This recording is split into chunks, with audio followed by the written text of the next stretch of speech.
तो सबसे पहले मैं आपके लिए सुप्रीम कोर्ट का स्टेटमेंट पढ़ के आपको सुना देता हूं। All stray dogs in Delhi NCR to be picked within 8 weeks and house in shelter to be created by appropriate authorities. तो जैसा कि आप समझ सकते हैं 8 वीक के अंदर सारे दिल्ली एनसीआर के कुत्तों को पकड़कर एक शेल्टर में इकट्ठा कर दिया जाए, जो कि अप्रोप्रिएट या उसके रिलेटेड जो भी अथॉरिटीज होंगी वो रेडी करेंगी। अभी ना इंफ्रास्ट्रक्चर की बात हुई, सीधा जजमेंट आ गया है कि उनको उठाओ और एक शेल्टर में लेके भर दो। तो जब से ये कोर्ट का ऑर्डर पास हुआ है, लोगों के काफी मिक्स्ड रिएक्शन है, क्योंकि एक तरफ लोगों का कहना है कि ये करना बहुत इंपॉर्टेंट था, क्योंकि इनकी जनसंख्या जरूरत से ज्यादा बढ़ गई है, इनका बिहेवियर कंट्रोल में नहीं रहता है, ये कभी भी किसी को काट देते हैं या दौड़ा देते हैं, बहुत सारी चीजें जो इन अ नेगेटिव वे लोगों को आसपास इंपैक्ट डाल रही। वहीं एक तबका ऐसा भी है जो खुला इसको प्रोटेस्ट कर रहा है इसके अगेंस्ट, और कह रहा है कि जो जानवर हमारे साथ इवॉल्व हुआ है, जो जानवर ने हमेशा हमारे घरों की, हमारी दुकानों की रक्षा की है, और जिसने सिर्फ एक बिस्किट के लिए, एक पैकेट दूध के लिए कभी कभी अपनी जान भी दे दी है, हम उसके साथ इतनी ज्यादती कैसे कर सकते? जो जानवर हमारे आसपास के रोडेंट्स को दूर रखता है। अब समझते हैं कोर्ट ने ऑर्डर दिया किस लिए। तो कोर्ट के हिसाब से पिछले कई सालों से रेबीज द्वारा मरने वाले बच्चों की संख्या बहुत बढ़ गई है, जिसकी वजह से ये फैसला लिया गया। रेबीज, जैसा कि आप और हम जानते हैं, एक बहुत ही खतरनाक बीमारी है अगर उसके टाइम पे इंजेक्शंस नहीं लगे। इसका एंड रिजल्ट सिर्फ और सिर्फ मौत है, जिसमें आदमी पानी तक नहीं पी सकता, तड़प तड़प के मर जा। जब ये फैसला आया था तो सबसे पहला क्वेश्चन मेरे माइंड में यही आया, या सुप्रीम कोर्ट इतना फास्ट जजमेंट कब से देने लगा? उनके पास इन सब केसेस के जजमेंट देने के लिए भरपूर समय है, सीधा एक्शन लेने का समय है, but when it comes to terrorist, when it comes to rapist, when it comes to murderers, उनको सालों लग जाते हैं सिर्फ ये समझने में, जानने में, प्रूव करवाने में कि इस बंदे ने गोलियां मारी हैं, इस बंदे ने किसी का रेप किया है, इस बंदे ने किसी का मर्डर किया। क्योंकि जैसा आपको पता होगा कि एक दिल्ली के अंदर सबसे हाई प्रोफाइल रेप केस हुआ था निर्भया कांड, जो फेमस है दिसंबर दिल्ली में। उस केस को इतना हाई प्रोफाइल होने के बावजूद, इतना मीडिया से, पब्लिक से प्रेशर और पॉलिटिकल प्रेशर होने के बाद भी सुप्रीम कोर्ट को जजमेंट देते देते 7 साल लग गए थे। गौर से सुनिएगा आप लोग, 7 साल लग गए थे, और उसमें से भी एक को जुवेनाइल बताकर कहीं छुपा दिया गया है, जिसके बारे में आज तक कहीं कोई इंफॉर्मेशन नहीं है। और ये वही सुप्रीम कोर्ट है जिसके पास अपने खुद के एक हाई कोर्ट के जज के ऊपर केस करने के लिए समय नहीं है। आपको याद होगा मार्च अप्रैल के अंदर एक श्रीमान जस्टिस यशवंत वर्मा काफी न्यूज में आए थे, काफी सुर्खियां बटोरी उन्होंने, लेकिन किसी अच्छे काम के लिए नहीं, घर में छुपा के रखा हुआ काला धन, which was 15 crore hard cash. यहाँ आपके ऊपर पाबंदी है, आप 2 लाख से ऊपर का सोना नहीं रख सकते, आप 2 लाख से ऊपर कैश नहीं जमा कर सकते।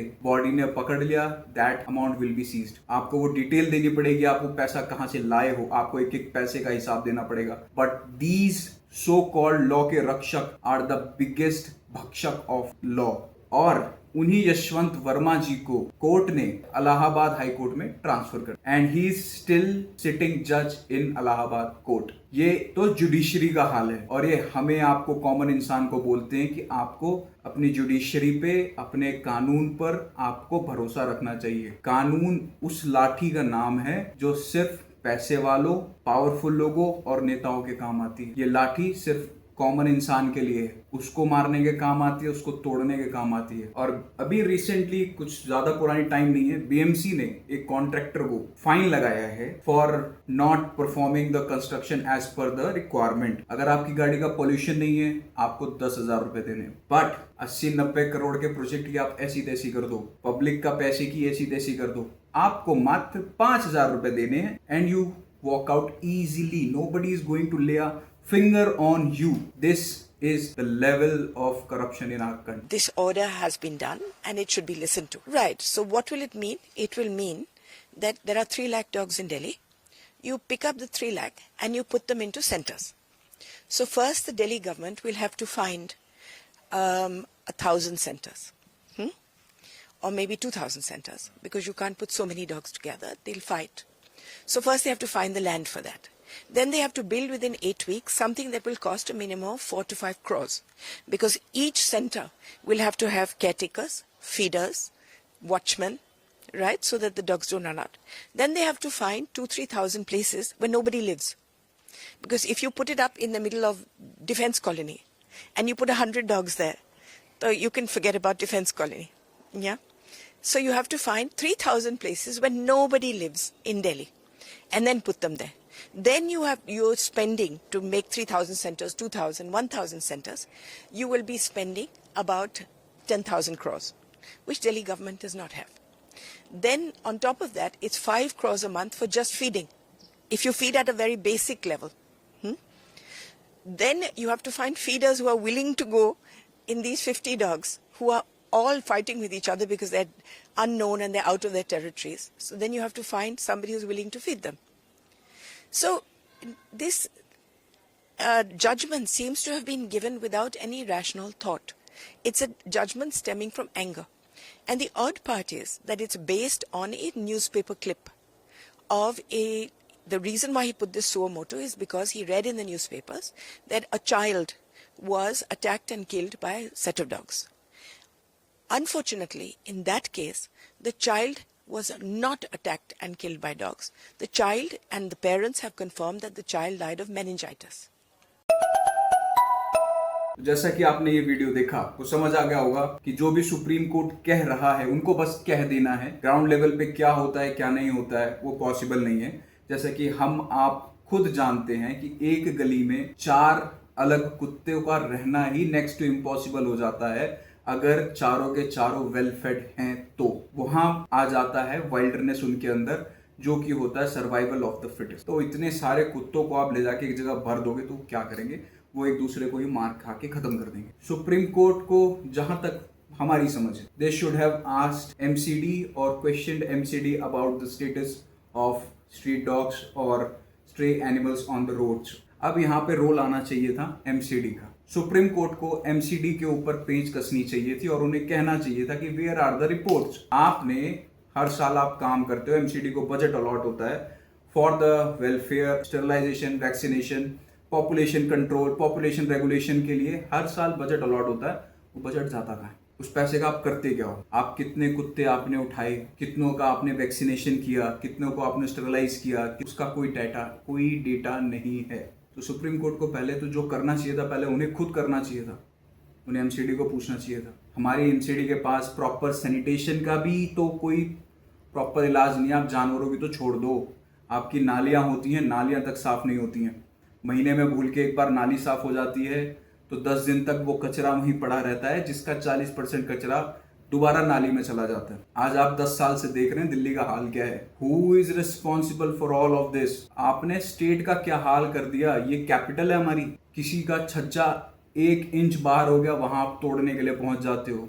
किसी ने अपना घर का नक्शा पास करवाने के लिए पैसे नहीं सबमिट किए तो वो चक्कर ही लगाता रह जाए, दलालों के पीछे घूमता रह जाए। इंडस्ट्रियल एरिया दिल्ली का इतना बुरा हाल है, आप पानी भर जाता है वहां पे। इंडस्ट्रीज को आप इंडस्ट्री आज काम धंधा चालू करो, कल आपके पास कोई बंदूक लगा के चला जाता, ला पैसा दे। ये हम लोग क्या कैपिटल स्टेट में रह रहे हैं? This is the capital. आपने कुत्तों के लिए किया क्या? आपके कुत्तों के एमसीडी वाले कर क्या रहे हैं? आप उनसे तो पूछिए। स्टेरलाइज करने के लिए लेके जाते हैं, जानवर को दोबारा रोड पे फेंक देते हैं। उसकी हालत ऐसी होती है कि अगर उसको 10 दिन को ध्यान ना दे तो वो मर जाएगा। आप इतने गाय जानवर पकड़ के ले जाते हो, कहाँ है? कुछ डाटा है? उसको कहाँ रखते हो? बेच देते हो, कटने भेज देते हो, क्या करने भेज देते हो? कोई डाटा है आपके पास? एमसीडी के पास शेल्टर्स खुद के नहीं हैं तो वो कहाँ से रखेगी? एमसीडी के पास जमीनें नहीं है, मैन पावर नहीं है, लोग नहीं है। ठेके पे तो लोग सफाई करने आते हैं, तो कहाँ से एमसीडी काम करेगी? क्योंकि जो सारा पैसा या तो निगम पार्षद को चाहिए या बाबू साहब को चाहिए। ये हमारी एमसीडी का हाल है। तो हमने सुप्रीम कोर्ट को भी भाई उंगली उठा दी, हमने एमसीडी को भी उंगली उठा दी। अब हम जरा अपने ऊपर, मैं अपने ऊपर और आप अपने गिरेबान में जरा झांक के देखो, हम आप अपने आसपास के जानवरों के लिए क्या कर? सिर्फ किसी को 5 रुपए का पार्ले जी खिला देना या 2 रुपए का पार्ले जी या 10 रुपए की दूध पिला देने से उसका जीवन हो जाता है? आप कैंडल लेके निकल रहे हो रोड पे, अगर उस किसी जानवर ने किसी बच्ची को काट लिया और वो रेबीज इन्फेक्टेड निकल गया, वो बच्चा मर गया, उसकी जिम्मेदारी लेगा कौन? Who will be held responsible for that? आप और हम क्या कर रहे हैं? हम आसपास की अपनी चीज़ों को ध्यान दे रहे हैं क्या? कितने ऐसे डॉग्स घूमते हैं, कितने ऐसे कुत्ते घूमते हैं रोड पर जिनको दवाई की ज़रूरत होती है। पैर टूट गया है, जबड़े फट गए हैं, खून निकल रहा है, ब्लीडिंग हो रही है, भूखमरी में सूख गए हैं, क्या आपने कभी उनके लिए अपने घर से 10 रोटी 2 रोटी निकाल के दी? अगर आपने दी है तो आप प्रोटेस्ट करो, तो आप समझो, आप उनको अपने घर एक टाइम का खाना दे सकते हो, तो आप इसके लिए आवाज उठाओ। इफ नहीं तो अपना मुंह बंद करके घर में बैठे। रोड के ऊपर तमाशे करने की कोई ज़रूरत नहीं है। और इंस्टाग्राम और सोशल मीडिया पे हर प्रोटेस्ट का हीरो और हर प्रोटेस्ट के अंदर एक क्रांतिकारी बनने की ज़रूरत नहीं है आपको। और जाते जाते एक चीज़ और मैं पूछना चाहूँगा कि ये डॉग्स के लिए इतना कैंडल मार्च हो रहा है, इतना प्रोटेस्ट हो रहा है, जुडिशरी तक हिला के रख दिया गया है डॉग्स के प्रोटेस्ट के लिए, लेकिन ये सिलेक्टिव हिपोक्रेसी कब तक चलेगी? हम दिन में तो डाल दिया हमने कि ओहो वॉइसलेस हैं भाई, इनकी तो जान की बहुत कीमत है, इनको तो यार बचा के रखना चाहिए, इनको तो ऐसे करना चाहिए, इनको ये करना चाहिए। बट उस ईद पे कटने वाले बकरे का क्या? उस रोड पे मरने वाली गाय का क्या? आपके KFC में फ्राई होने वाले चिकन का क्या? वो लोग वॉइसलेस एनिमल्स नहीं है? उनके पास कॉन्शियसनेस नहीं है? या उनको कुछ फील नहीं होता? जो आप फुल फ्राई मुर्गा डाल के निकालते हो, फेमस आपके करीम के यहाँ से, अल जवार के यहाँ से बटर चिकन खाते हो, जो नल्ली निहारी आपको पसंद है, और भी जो डिशेस होती हैं, बिरयानी शिरयानी आपको पसंद है, क्या वो एनिमल्स नहीं है? और ये प्रोटेस्ट कब चली जाती है? जब हमारे देश के कुछ लोग गौ तस्कर्स को पकड़ते हैं, गायों को छुड़ाया जाता है, कितनी बुरी कंडीशंस में गायें पकड़ी जाती हैं, यू कांट इवन इमेजिन। और जो डॉग लवर्स बने फिर रहे हैं ना, ये घूम रहे हैं, जब आपके रोड पे कोई कुत्ता होता है जिसकी टांग के ऊपर से गाड़ी चली जाती है, तो उसको प्लास्टर करने के लिए ये गौरक्षक ही अपने किट बैग लेके अपने घर से आते हैं उसकी दवाई कराने के लिए। जब उसको यहाँ पे कोई दूसरे कुत्ते ने काट के मांस का लोथड़ा निकाल देता है, तो वही गौरक्षक अपने घर से टिकी या दवाई लेकर आते हैं उसको साफ करने के लिए। को मटन खाना है खाओ, आपको मुर्गा खाना है खाओ, लेकिन फिर कोई अगर उनके हक के लिए खड़ा होता है या उनके हक के लिए लड़ता है तो उनके लिए भी स्टोरीज लगाना सीखो। पेटा जी इंडिया में तो ऐसे खोल के बैठे रहते हैं कि ओहो हो रक्षाबंधन आ गया जी, अब पानी मत डाल देना, जानवर मर जाएंगे। भाई हमारे यहाँ गली के कुत्ते खेलते हैं पानी में, रंगों में खेलते हैं, मान लिया केमिकल सब्सटेंस है ठीक है, लेकिन आंखों में तो नहीं घुसेड़ा जा रहा। कुछ होते हैं हरामी, कुछ होते हैं मादर, लेकिन आप पूरे उस फेस्टिवल को ही बोल देते हो कि ओहो हो ये तो जी एनिमल क्रुएल्टी है। ईद के ऊपर क्या होता है जी? पेटा कहाँ है वहाँ? तो आज की वीडियो को यही समाप्त करते हैं। जो भी था यही सब था। कोर्ट ने किसी और के ऊपर डाला, किसी और ने किसी और के ऊपर डाला, किसी और ने किसी और के ऊपर डाला। इसका सोल्यूशन कुछ भी नहीं है। सोल्यूशन यही है, जब तक हम और आप खुद कॉन्शियसली अपने आसपास की चीज़ों का ध्यान नहीं रखेंगे, चीज़ों को नहीं समझेंगे, तब तक कुछ भी नहीं होने वाला। ऐसा नहीं है कि मैंने कई लोग नहीं देखे, मैंने ऐसे भी लोग देखे हैं जो अपने खर्चे पर फीडर्स रख के 4-4 कॉलोनी 5-5 कॉलोनी के स्ट्रेस को खाना देते हैं, खिलाते हैं, सब चीज़ करवाते हैं। लेकिन उन्हीं का हक है ये बोलने का, कहने का। जिसने कुछ किया नहीं है वो प्लीज़ इन सब बसड़बाजी से दूर रहो, अपने काम धंधे पे फोकस करो, रहने दो ये सब नौटंकी, रहने दो। निभे तो अच्छे से निभाओ, नहीं निभे तो कोई दिक्कत नहीं। ठीक है, फिर जय श्री राम, मिलते हैं अगली वीडियो में।